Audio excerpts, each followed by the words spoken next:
Assalamualaikum warahmatullahi wabarakatuh. Waalaikumsalam warahmatullahi wabarakatuh. Alhamdulillahirabbil alamin. Wassalatu wassalamu ala asrofil anbiya'i wal mursalin wa ala alihi wa sahbihi ajmain. Pertama-tama marilah kita panjat puji syukur kehadirat Allah Subhanahu wa taala atas berkat dan nikmatnya lah kita bisa dapat bertemu bertatap muka di kelas yang kita cintai ini. Salawat berangkaikan salam tak lupa kita hadiahkan kepada junjungan Nabi besar Muhammad SAW yang berlafazkan Allahumma sholli ala Muhammad wa ala ali Muhammad. Yang sama-sama kita hormati di sini Bapak Dr. Sosodoni Perginting MA, dan tak lupa yang saya banggakan teman-teman seperjuangan.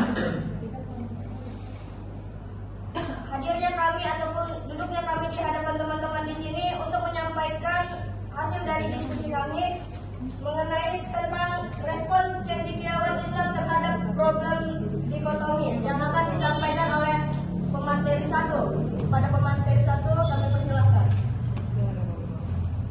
Respon cendekiawan Islam terhadap problem dikotomi. Banyaknya masalah yang dihadapi oleh umat yang ujungnya adalah ketertinggalan umat Islam khususnya dalam bidang ilmu pengetahuan dan teknologi. Kondisi dikotomi inilah yang harus segera diatasi.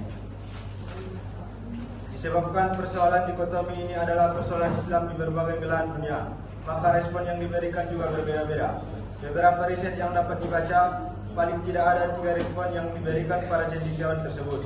Pertama, gagasan tentang Islamisasi ilmu pengetahuan yang dipelopori oleh Syekh Naqib Al-Attas dan Ismail Razi Al-Faruqi. Kedua, objektivitas ilmu yang digagasi oleh Kunto Wijoyo. Yang ketiga, integrasi ilmu yang digagasan cendekiawan Muslim Indonesia seperti Amin Abdullah, Mulyadi Kartanegara, dan lain-lain. Sementara itu, ada juga gagasan yang ditawarkan oleh pikir Muslim namun yang tidak terlalu kuat. Respon yang diberikan baru sebatas tanggapan dan belum mengarah sebagai gerakan sistematik. Saya misalnya gagasan Syekh Hussein Nas tentang Said Sakral. Respon cendekiawan Muslim. Para cendekiawan setelah menyadari ini berpikir keras dan mencoba menemukan solusinya. Paling tidak ada 3 bentuk respon. Yang pertama, Islamisasi. Yang kedua, objektivitas ilmu atau disebut juga pengilmuan Islam. Yang ketiga, integrasi ilmu. Berikut ini penulis akan mencoba untuk menguraikan persoalan ini satu-satu. Islamisasi Syekh Naqib Al-Attas dan Ismail Razi Al-Faruqi.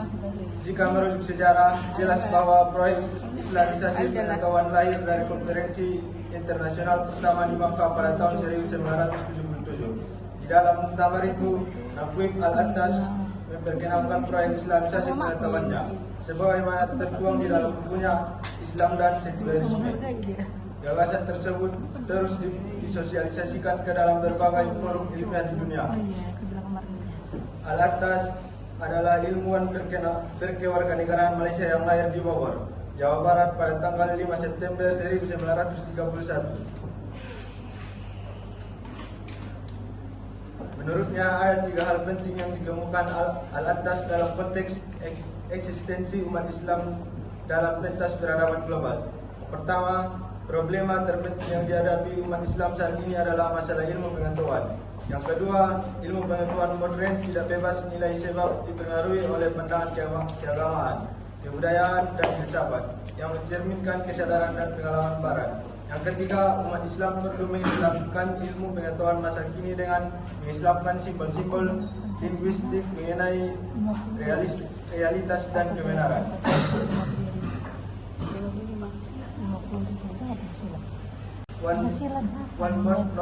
One Daud di dalam filsafat praktik pendidikan Islam.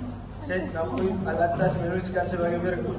Pertama-tama adalah pembebasan manusia dari tradisi magis, mitologis, animistis, nasional, kultural dan sesudah itu dari pengendalian sekuler terhadap nalar dan bahasanya. Manusia Islam adalah ia yang nalar dan bahasanya tidak lagi dikendalikan oleh magi, mitologi, animisme, tradisi-tradisi nasional dan kultural serta sekulerisme. Ia terbebaskan dari pandangan dunia yang magis dan sekuler kedua-duanya. Kita telah menggambarkan sifat Islamisasi sebagai suatu proses pembebasan. Selanjutnya akan dilanjutkan oleh materi kedua. Menurut Al-Attas, proses Islamisasi tidak akan berhasil dengan cara menerima pengetahuan Barat seperti apa adanya. Tidak didasarkan pada wahyu, sebaliknya hanya pada tradisi kebudayaan yang diperkuat dengan dasar-dasar filosofis dan renungan-renungan nasional yang bersifat visualistik dalam memandang dunia dan kebenaran. Islamisasi dalam pandangan Al-Attas harus dimulai dengan pembebasan pengetahuan dari unsur-unsur dan konsep-konsep pengetahuan Barat yang disisipkan kemudian dilebur dengan unsur-unsur dan konsep-konsep Islam. Tegasnya, bagi Al-Attas, pengetahuan diharapkan tidak hanya lepas dari kendali magis dan sekuler sekaligus, tetapi juga sesuai dengan ajaran Islam. Pakar yang tidak mungkin diabaikan setelah Al-Attas adalah Al-Faruqi.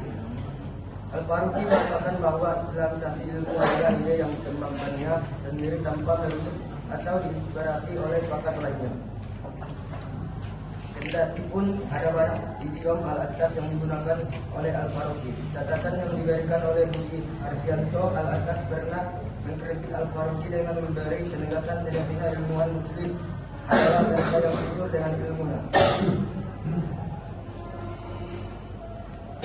Untuk mewujudkan gagasan besar ini, Al-Faruqi telah menyusun apa yang disebutnya dengan rencana kerja Islamisasi pengetahuan yang dimulai dengan penguasaan disiplin ilmu modern, penguasaan hasanah Islam, penentuan relevansi Islam bagi masing-masing bidang ilmu modern, pencarian sintensa kreatif antara hasanah Islam dengan ilmu modern, pengarahan aliran pemikiran Islam ke jalan-jalan yang mencapai pemenuhan pola rencana Allah Subhanahu wa Ta'ala.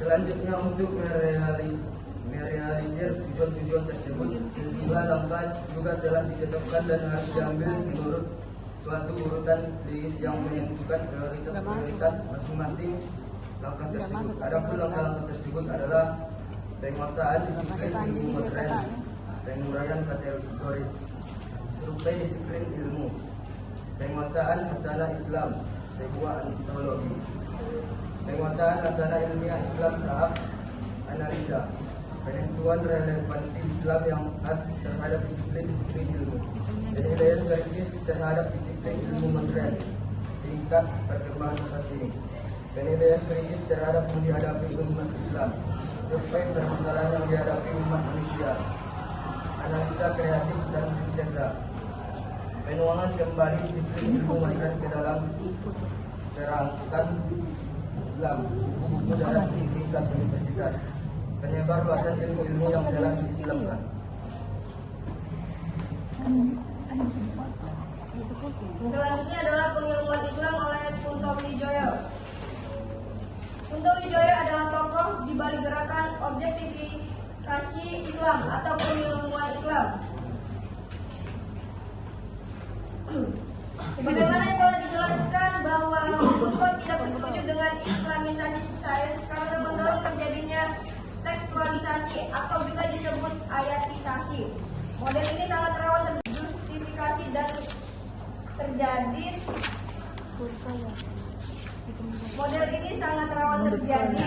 justifikasi dan klaimisasi. Lebih parah dari itu, seolah-olah ayatisasi menempatkan ilmu-ilmu yang berasal dari Barat selaras dengan Islam dalam hal ini Al-Quran sehingga mudah dijustifikasi. Sampai pada titik ini, pengilmuan Islam bermaksud menempatkan Islam dan secara khusus Al-Quran sebagai sebuah paradigma dalam memotret realitas. Apabila Islamisasi merupakan upaya untuk mengalihkan konteks pada teks, maka pengilmuan Islam sebaliknya, yaitu bagaimana teks yang normatif diarahkan kepada konteks. Penting dipertegas, tidak sama dengan Islamisasi. Al-Quran bukanlah sebuah alat justifikasi dari berbagai penemuan dalam bidang ilmu, tetapi sebagai sebuah pijakan paradigma yang melahirkan keilmuan Islam yang integralistis.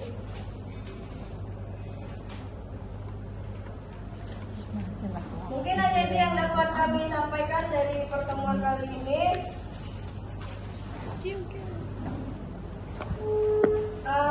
Apabila ada kata-kata yang salah dari pemateri kami hari ini, kami mohon maaf. Dan kami mohon ampun kepada Allah Subhanahu wa taala. Ampun. Billahi taufiq wal hidayah. Wassalamualaikum warahmatullahi wabarakatuh. Wah.